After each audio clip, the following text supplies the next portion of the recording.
বীরভূমের এই মুহূর্তে সব থেকে বড় খবর যা দেখে আপনার গা শিউরে উঠবে। আপনারা কি ভাবছেন সেটা কি এমন খবর?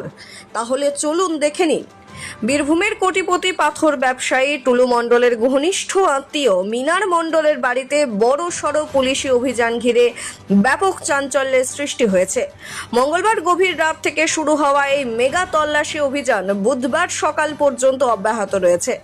ঘটনাস্থলে আনা হয়েছে অন্তত 5টি নোট গোনার মেশিন এবং নগদ অর্থ বাজেয়াপ্ত করার জন্য 2টি বড় লোহার ট্যাঙ্ক। স্থানীয় সূত্রে জানা গিয়েছে, মিনার মণ্ডলও পাথর ব্যবসার সঙ্গে প্রত্যক্ষভাবে যুক্ত এবং টুলু মণ্ডলের একাধিক স্টোন ক্রাশার পরিচালনার সঙ্গেও তাঁর যোগ রয়েছে। মঙ্গলবার গভীর রাতে বিশাল পুলিশ বাহিনী আচমকায় তাঁর বাড়ি ঘিরে ফেলে। এরপর শুরু হয় বাড়ির প্রতিটি অংশে চিরুনি তল্লাশি।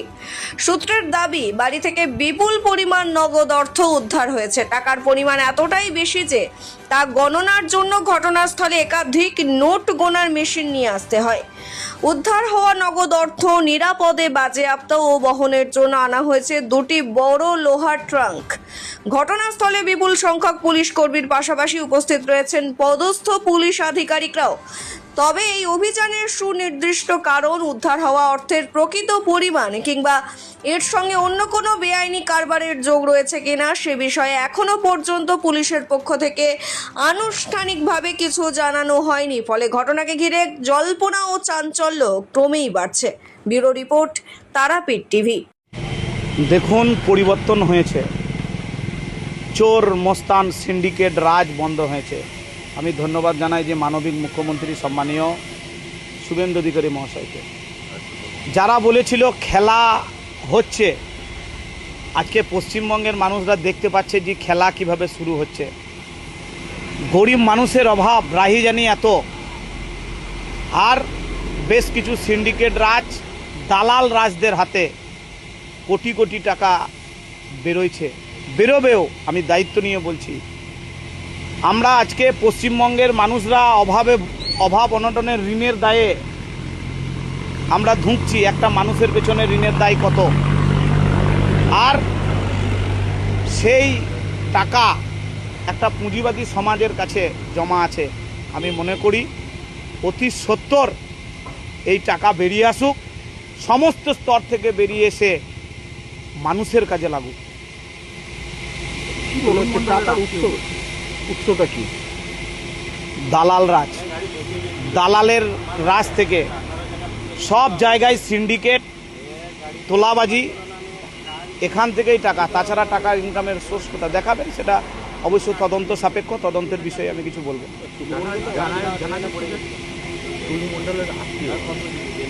দেখুন, ওনাদের তো বড় ফ্যামিলি, কোনো না কোনো জায়গায় আত্মীয়তা থেকে যায়। সেই বিষয়টা পুলিশ প্রশাসন দেখবেন, দেখা উচিত বলে আমি মনে করি। কারণ পাপ কারোর বাপকেও ছাড়ে না। আমি মনে করি পূর্ণাঙ্গ তদন্ত হোক। ডেউচা পাচামি সংলগ্ন এবং এই মৌরাক্ষী নদীর তীর বরাবর যে সমস্ত মানুষরা দীর্ঘদিন ধরে সিন্ডিকেট চালিয়েছিল, যে সমস্ত মানুষরা নিজেকে দালালি করে ইনকাম করে যারা নিজেকে ভগবান ভাবতে শুরু করেছিল, আমি মনে করি যে জনগণ যে অর্থ সংকটে ভুগছে, পশ্চিমবঙ্গ সরকার এবং মানবিক সরকার যেভাবে এই তদন্ত শুরু করেছে, আমি মনে করি যে এতে মানুষের উপকারে লাগবে। খেলা, যারা বলছিল খেলা হবে, আসল খেলা এবার শুরু হতে চলেছে।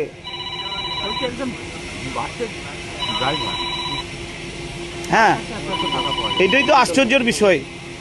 সকাল থেকে শুনে আমিও তো মনে করছি যে আমি মাটিতে আছি না কোন জায়গায় যাচ্ছে আমি বুঝতে পারছি না। এইরকম ভুরি আছে। আমি অনুরোধ করব, এগুলোর তদন্ত হওয়া প্রয়োজন আছে। অবশ্যই উনি সরকারি বাসের একজন মনে হয় ড্রাইভার ছিল। এইটাই তো আশ্চর্য। সকালবেলাতে এসে আপনারা জানেন যে আমি চায়ের দোকানে একটু চা খাই, এসেই তো আমি নিজে বুঝতে পারছি না যে আমি কোন জায়গায় এই কথা শুনছি, কাদের মুখে। আপনাদের সংবাদ মাধ্যমের মানুষদের মুখে, এলাকার মানুষের মুখে শুনলাম যে এই ঘটনা।